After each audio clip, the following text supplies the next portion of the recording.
João capítulo 8, verso 9, a parte A diz assim: mas, ouvindo eles esta resposta e acusados pela própria consciência, vamos ler a parte toda para que nós possamos entender.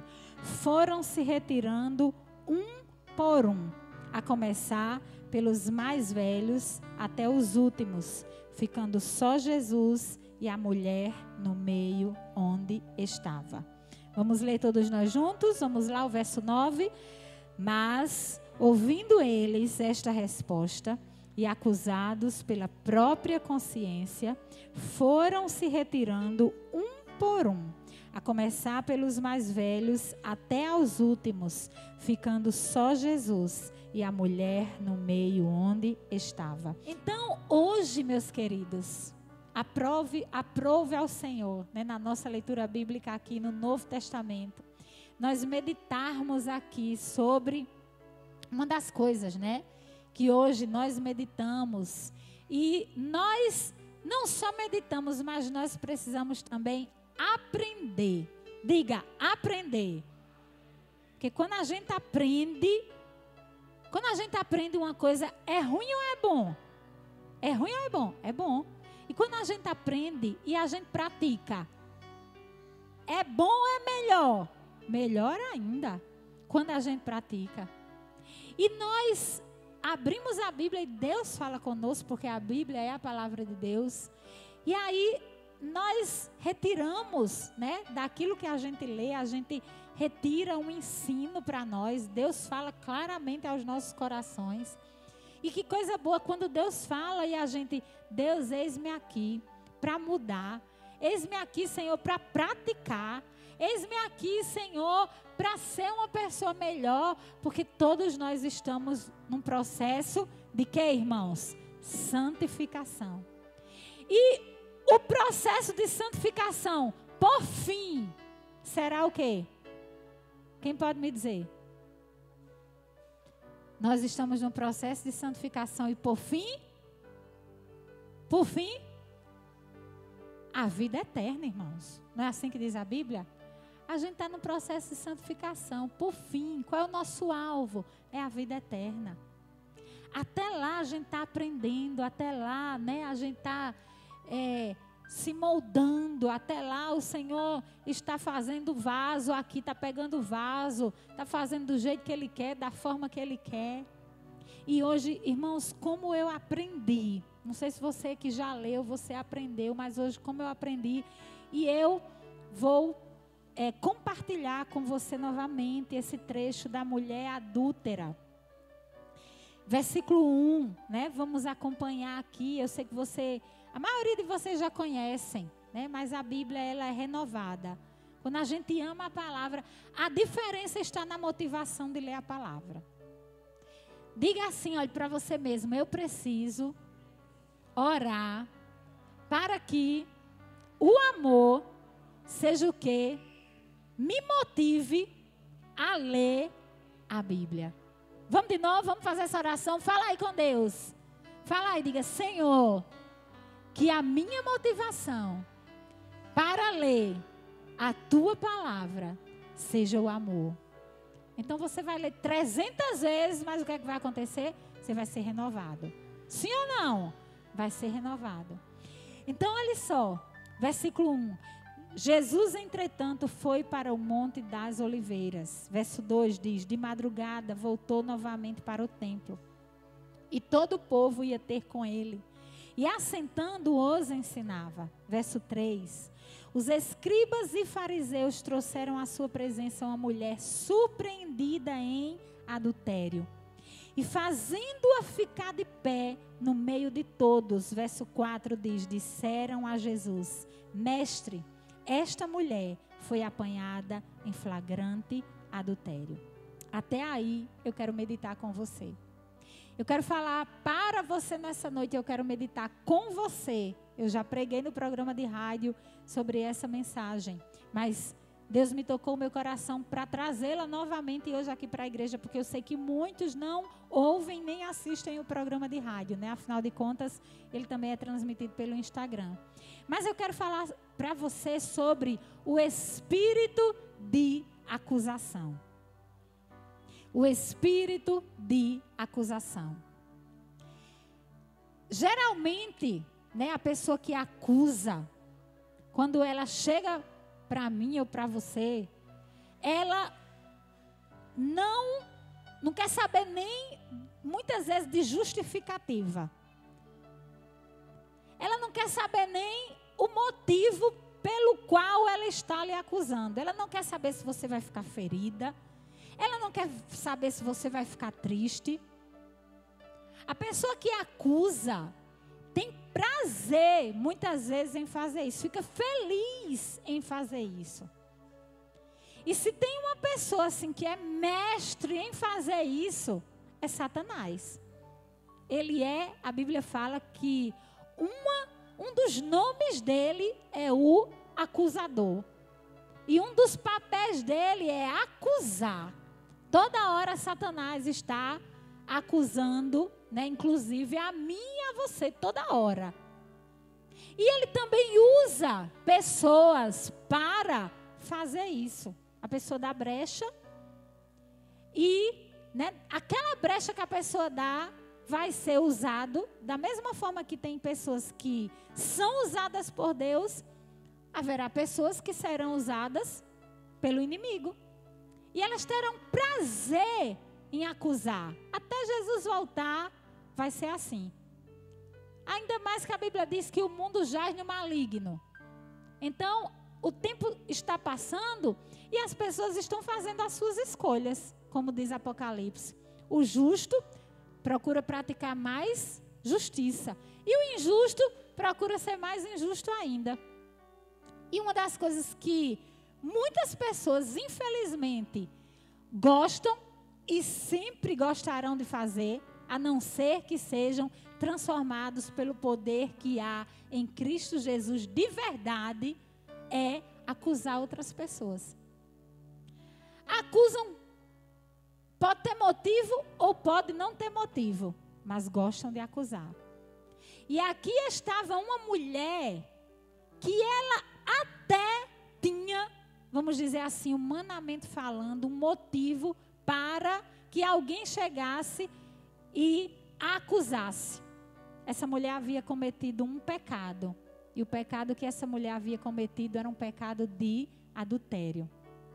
Ela havia traído o seu esposo. Ela tinha se relacionado sexualmente com outra pessoa que não era o seu esposo. E se hoje as pessoas não dão tanta importância ao pecado do adultério, porque hoje, às vezes, né, por alguns parece até ser bonito você adulterar.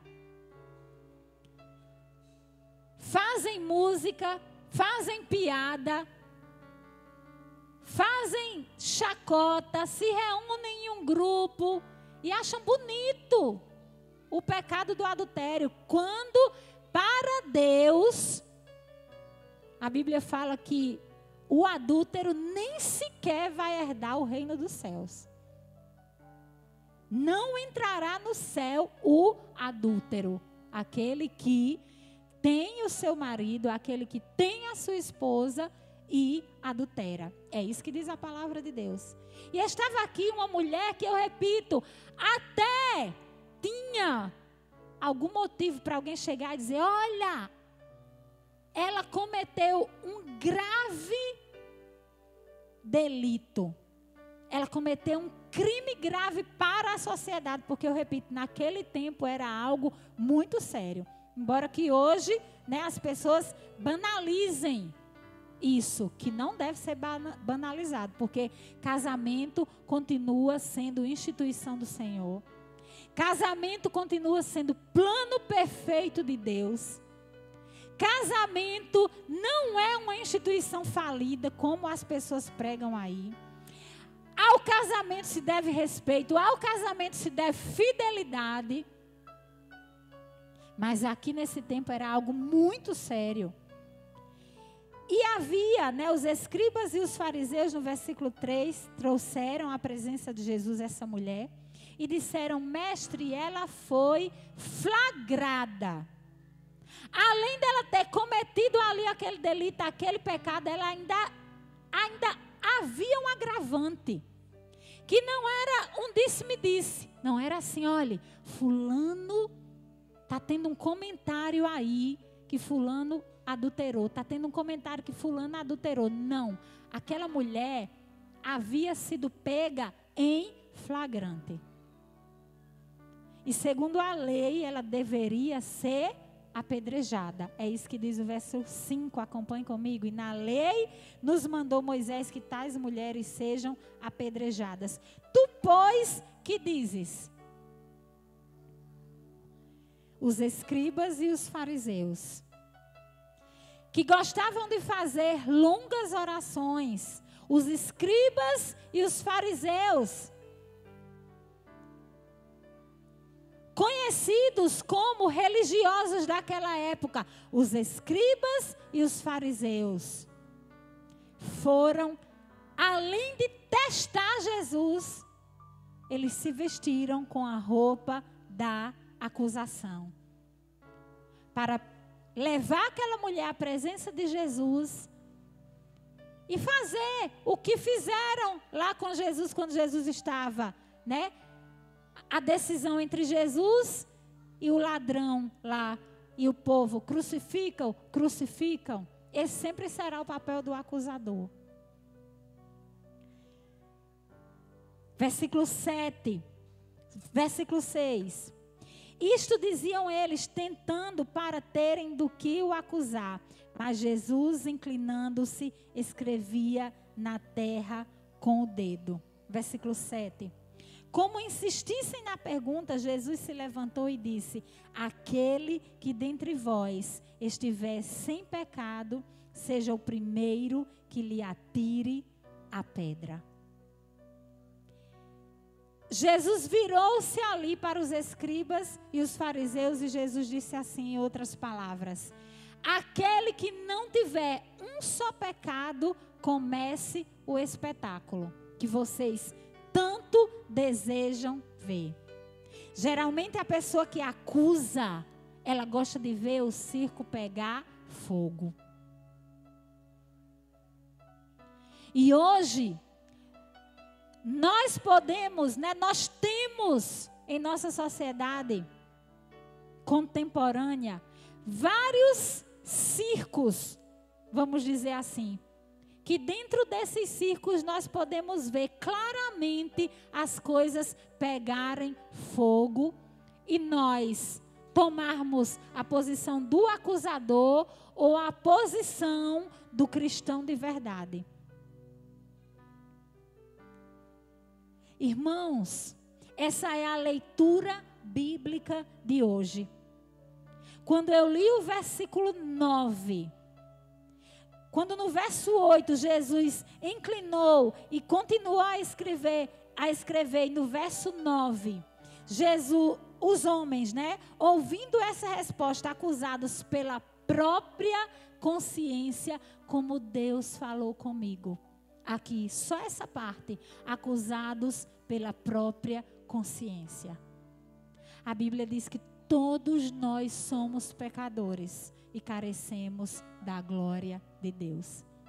A Bíblia fala que não existe um justo, nenhum sequer.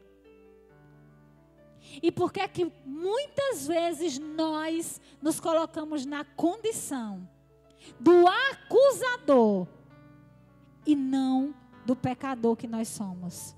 E nós fazemos a mesma coisa aqui que os escribas e fariseus fizeram com aquela mulher adúltera. Amados, eu estou cansada de, em todos esses anos que eu tenho de evangelho, eu estou cansada, não dos escândalos que aparecem, mas sabe de que é que eu estou cansada? da repercussão, muitas vezes, dentro da igreja. Sabe do que é que eu me canso mais? Não é dos escândalos que acontecem. Porque a Bíblia fala que é inevitável que eles aconteçam. Mas o que me deixa mais cansada e mais surpresa é como o povo de Deus se comporta em meio a um escândalo. Eu não sei quantas vezes eu já preguei aqui na igreja, mais ou menos nessa temática, que a cadeira do juiz não é nossa. Eu não sei quantas vezes eu já preguei aqui, em cima desse mesmo altar, porque ele ainda não foi mudado. Que o papel da igreja será levantar aquele que cai e não esmagar a cana que já está quebrada. Porque se a Bíblia diz que cada um vai dar conta de si a Deus, irmãos. Cada um é eu e você. Nenhum de nós, ninguém que está em casa, nem ninguém que está aqui no culto presencial, nós estamos isentos de dar conta pela nossa vida a Deus. Quando o livro de Romanos diz, cada um vai dar conta de si a Deus, é cada um, é particular. Não adianta, irmãos, ser religioso, nem religioso católico, nem religioso evangélico, nem religioso de nenhuma outra religião. Religião evangélica, a minha, não salva ninguém. Porque o pastor, quantas vezes o pastor já falou aqui que Salvador tem nome? E qual é o nome do Salvador, igreja? Jesus Cristo. Jesus está voltando, igreja. Mas o que a igreja tem feito com o pecador? E eu não estou falando agora em relação ao pecado, porque como hoje eu falei na rádio, eu não estou aqui fazendo apologia ao pecado. O pecado é o pecado. Nós vamos tratar o pecado. O pecado a gente trata, é tanto que você vai ver que mais lá na frente, Jesus tratou o pecado. Mas ele não se posicionou como o acusador. O pecado a gente trata. E eu não estou falando aqui o tratamento de alisar a cabeça aqui do pecado, não. O ato, não. Eu estou falando em relação à atitude da pessoa quando a pessoa cai no pecado. Ouvindo eles esta resposta e acusados pela própria consciência. Irmãos, como hoje, eu acredito que era o Espírito Santo que me mostrava. E eu via, irmãos, olhe, talvez você não esteja entendendo o porquê dessa palavra. Queridos, quando o Espírito Santo revela, a gente só tem que dizer amém. Porque se a palavra, se aqui não é para mim, então eu vou vigiar. Mas para alguém será. E eu vinha como uma imagem na minha mente, grupos de WhatsApp. E não só grupos, mas no privados. Cristãos, ao invés de orar, ao invés de chegar lá e ajudar, mas cristãos condenar, acusar. Rodas de conversas. Rodas de conversa. Irmãos, quando nós formos olhar o pecado do outro, o argueiro que está no olho do outro, a Bíblia diz, olhe, enxergue a trave que está no seu. Se nós observássemos e tivéssemos realmente como parâmetro a Bíblia, jamais a gente se sentaria para falar sobre o pecado de ninguém. Sim ou não, igreja? Sim ou não, gente? Porque pecado a gente faz o que com ele? Quando acontece, a gente trata. Eu não estou falando aqui do tratamento bonzinho, vou pegar o pecado agora e vou ficar alisando, vou ficar aqui. Não. Vamos aqui, como Jesus fez com a mulher, nós vamos ver o que é que Jesus fez com essa mulher. Daqui a uma semana haverá um casamento coletivo. Por quê? Porque 5 casais, eles entenderam e eles compreenderam a exemplo de outros casais. O que diz lá no livro de Hebreus, digno de honra entre todos seja o matrimônio. Quer dizer, o casamento deve ser honrado. Então, pelo casamento ser honrado, eu vou colocar ele numa posição de honra na minha vida. E o versículo de Hebreus diz mais: bem como o leito sem mácula, quer dizer, a cama sem mancha, a cama sem pecado, a cama sem sexo fora do casamento. E aí o que é que eles decidiram? Eles viram, alguém falou para eles, hebreus, e o que é que eles vão fazer? Eles vão deixar o pecado da prostituição e eles vão se casar. E eu acho engraçado que às vezes quando acontece um casamento coletivo aqui, geralmente daqui a pouco acontece um casamento coletivo lá fora. E as pessoas pensam, né? Às vezes tem gente, eu ouço comentário que diz: nessa igreja foi tanto, na outra igreja foi tanto, foi mais. Gente, eu fico feliz. Nunca será sobre números. Sempre será sobre Jesus Cristo. Está pensando que eu fico triste? Fico nada, eu fico feliz, que é casal casando. É ou não é, gente? Nós vamos ficar felizes. É gente honrando o casamento, agora honrar de verdade. E eu estou falando aqui, né, sobre o espírito de acusação que havia aqui nesses homens, nesses religiosos. O que é que eles queriam? Eles queriam matar a pessoa que estava mais próxima deles. Quem era a pessoa mais próxima? A mulher adúltera. Era ali lei, mas Jesus veio cumprir a lei. E ele veio nos ensinar uma lei maior, que é a lei de quê? Do amor. A lei do amor.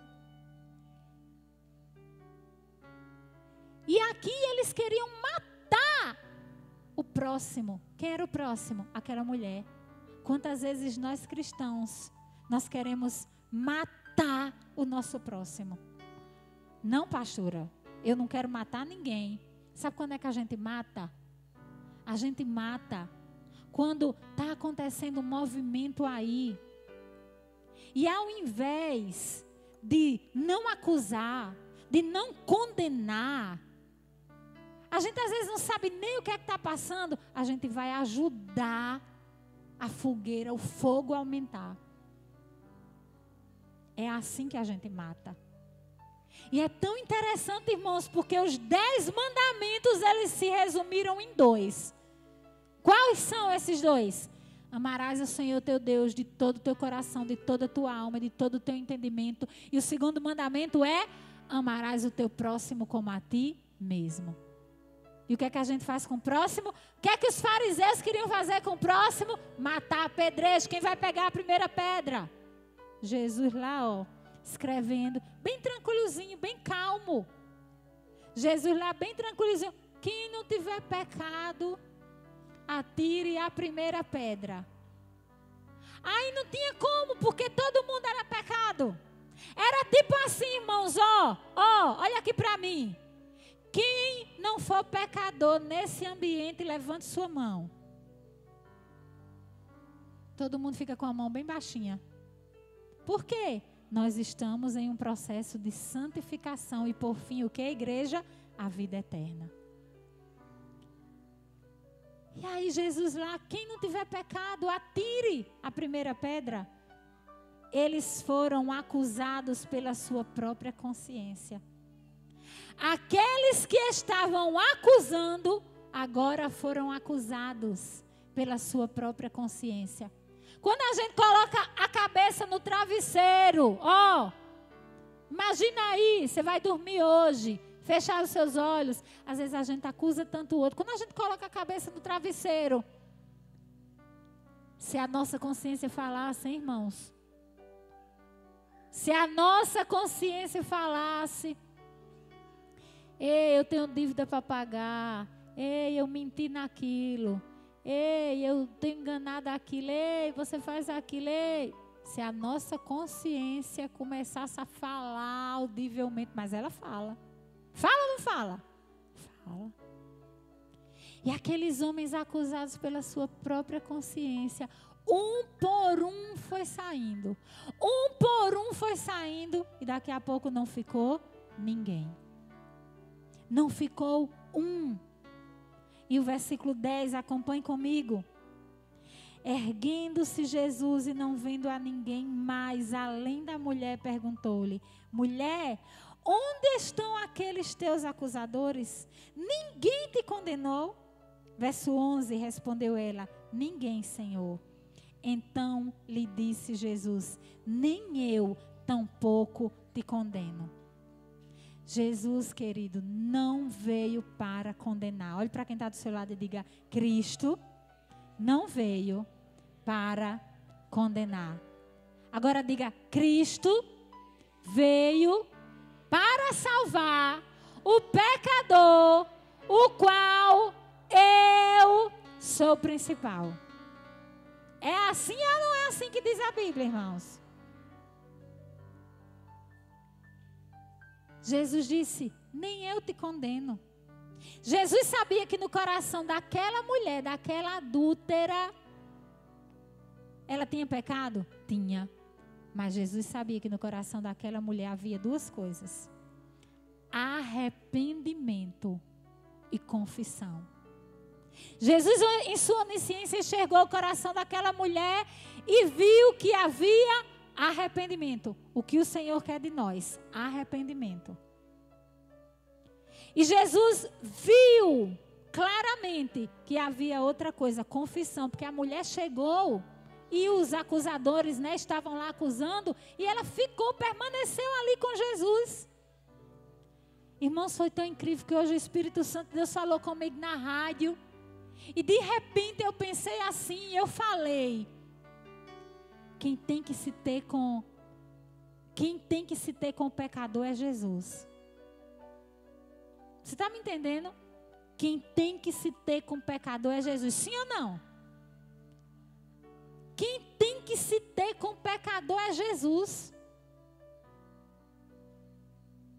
Irmãos, por mais que eu ensine, eu estou aqui ensinando. A decisão é sua. A decisão é minha.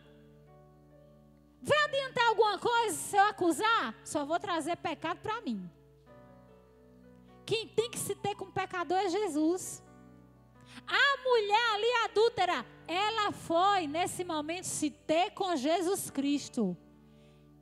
Irmãos, a gente tem que parar com isso. Essa semana, alguém enviou um áudio para mim de alguém, que congregando e dizendo assim: olha, eu vejo tanta coisa errada naquela igreja, eu vejo tanta coisa errada. Irmão, coloque uma coisa na sua cabeça: igreja é lugar de gente errado.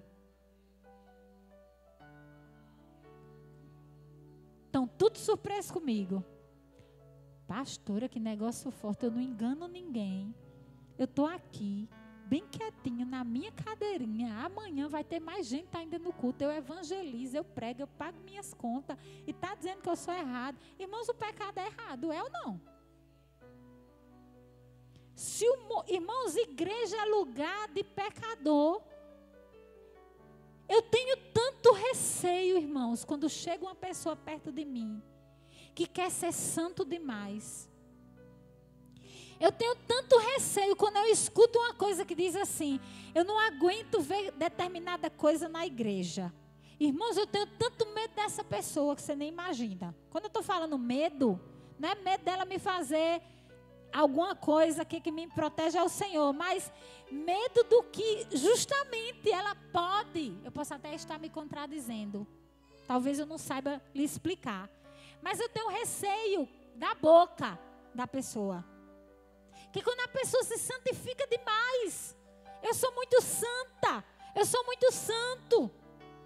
Irmãos, olhe, eu não sinto muita paz nesse negócio não.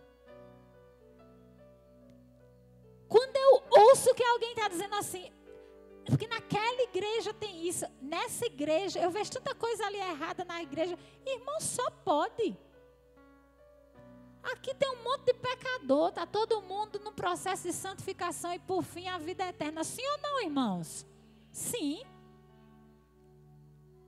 Mas o pecador, ele se tem com quem, igreja? Com Jesus. O pecador, ele se tem com Jesus Cristo. Se na igreja a gente muitas vezes ainda encontra coisa errada, imagina aí fora. Eu quero lhe perguntar, eu quero lhe desafiar, você me dizer uma instituição aí do mundo que seja perfeita. Eu quero lhe perguntar, se existe alguma instituição formada por homens que seja perfeita. Pode se levantar no seu lugar e diga, perfeita, agora eu só quero perfeita.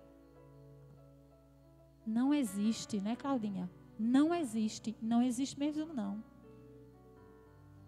A igreja foi comprada pelo sangue de Jesus. A igreja é amada por Jesus.